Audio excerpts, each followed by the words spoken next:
Naniniwala ka ba sa swerte? Kung ganon, panoorin mo ang bidyong ito.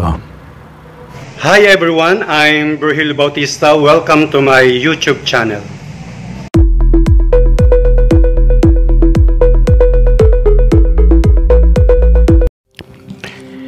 Ito ang bayan ng Talavera na makikita sa lalawigan ng Nueva Ecija. Sa isang tingin, masasabi mo nga napaka-asenso nitong bayan na ito. Sa mga tabi, makikita mo ang iba't ibang sari ng mga business, mga naglalakihang mga establishmento. Sa harap ng munisipyo ay makikita mo ang isang napakagandang covered court. At sa harap ng covered court ay makikita mo na mayroong parang isang hawla kung saan nandito nakalagay ang dalawang sawa na napakahaba at mga ibong bukid tulad ng uwak na itim at uwak na puti. Sabi ng mga residente rito, ito raw ang nagbibigay swerte sa mga residente ng Talavera. Ayon sa kanila, mula nang inilagay nila rito ang dalawang sawang ito at mga ibong uwak, nagsimula na daw po ang swerte sa kanilang bayan. So masaganang ani, masaganang pamumuhay at maraming mga aning mga palay ang nagbibigay sa mga residente rito. Sulyapan po natin ang mga alaga nilang ito ng mga tiga Talavera at ito raw ay nagbibigay ng swerte sa kanila. So nakikita nyo po sa ilalim na ito po yung napakahabang sawa, isang kulay parang tigre ang kulay at isang kulay may yellow.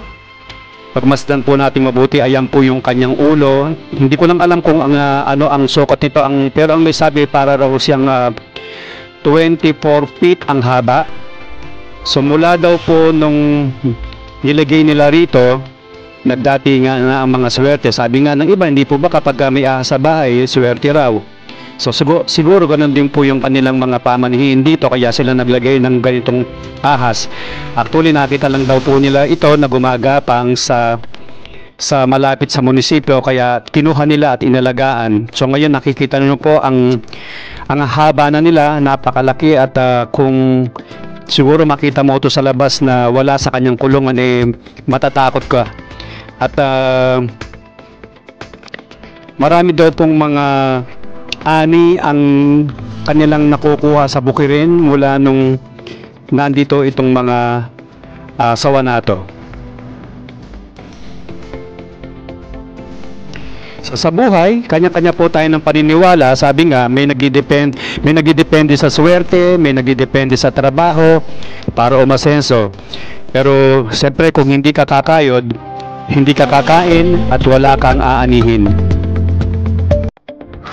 Para sa akin, iba pa rin yung merong kang matatag na trabaho at na iyong pagkakakitaan sa iyong pamumuhay, pansuporta sa iyong pamilya, hindi sa ganitong mga bagay na umaasa sa swerte.